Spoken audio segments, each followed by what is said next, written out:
And I want to bring in now Democratic Senator Patty Murray from Washington State. She serves on the Senate Budget and Appropriations Committees. Senator, I had your colleague, Senator Warren, on here yesterday, and she was among those saying that this shutdown is not likely to end until the president tells Republicans what they can and can't negotiate. But it was clear yesterday that Trump is not yet interested in talks on health care until after the government reopens. So where does that leave us?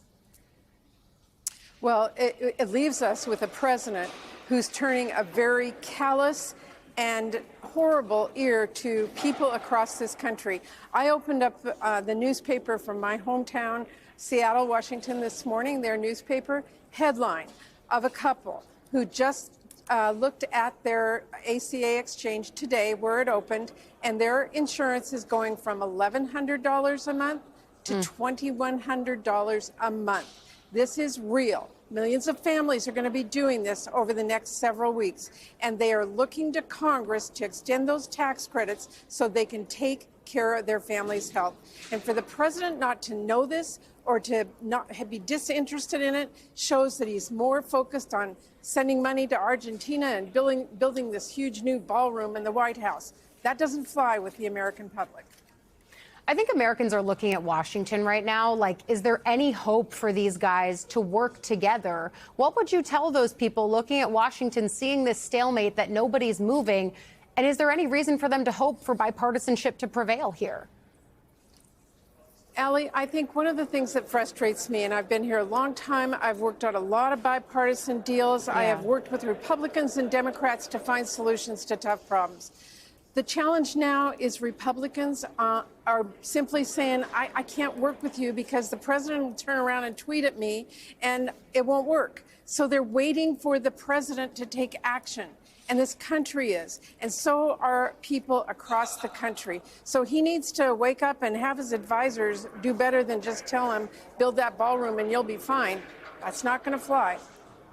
We talk about the impact that Trump has when it comes to potentially ending the shutdown. But the other thing that I know you are working tirelessly on is the idea of appropriations, those multiple bills that have to be brokered, then passed through your chamber, the House, and then, of course, sent to the president's desk. Do you think there's any hope for the appropriations process to be normal right now, given how abnormal this shutdown and the dynamics around it are?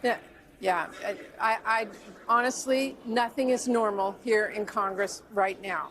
I want to make sure that we do have our constitutional ability as elected members from across the country to write our spending bills. Do I have confidence that the president is going to follow those? No. He has shown for 8 months that he doesn't care whether or not we tell him how to spend money, which is what our responsibility is. But I am hopeful that we can get to our appropriation bills and write them and have our input.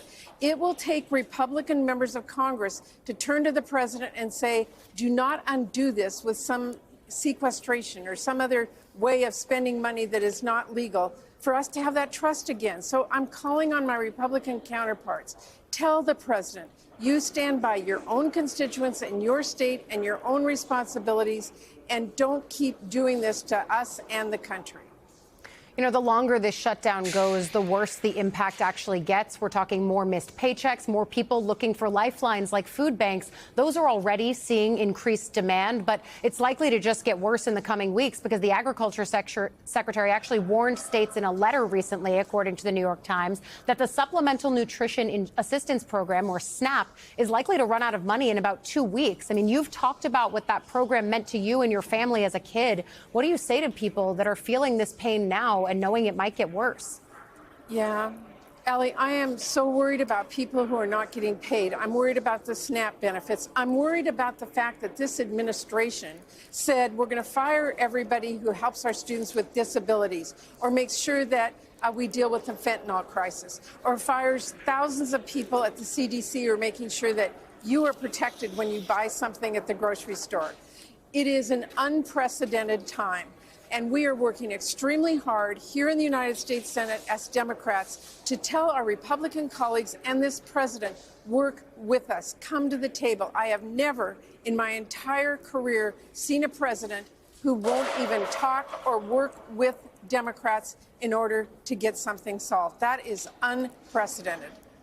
Yeah, and we are looking at some Republican senators potentially floating the idea of trying to prevent SNAP benefits from lapsing. At a certain point, it becomes legislating around the edges of a problem that could just be fixed centrally. But I think we'll keep tracking that. You know, the other thing I want to get you on as we continue looking at the shutdown is the other headlines that we are tracking here, including a New York Times report that the president is seeking $230 million in damages from the Justice Department for past cases brought against him.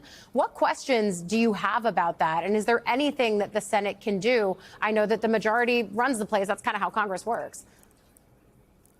Well, again, unprecedented that a president would ask DOJ to give him well over $200 million as some kind of payback. That is not how it works. My constituents in Washington State don't need their taxpayer dollars going to this president right now. What they need is this president to come to the table and make sure that their health insurance premium doesn't double or triple. That's what they need.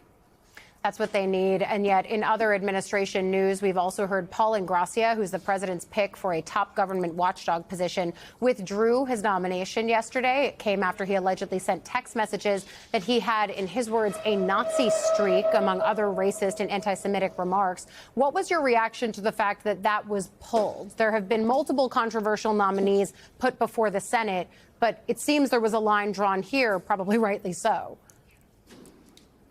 Well, it was rightly pulled. Someone with a Nazi streak should not be in the federal government. He shouldn't just withdraw that nomination. He should be fired from this administration. Senator Patty Murray, I thank you for coming on with us, sharing your perspective, and we'll see if the appropriations ever go back to being normally done. I know you're in charge of that process. We catch up with you a lot, so please keep us posted.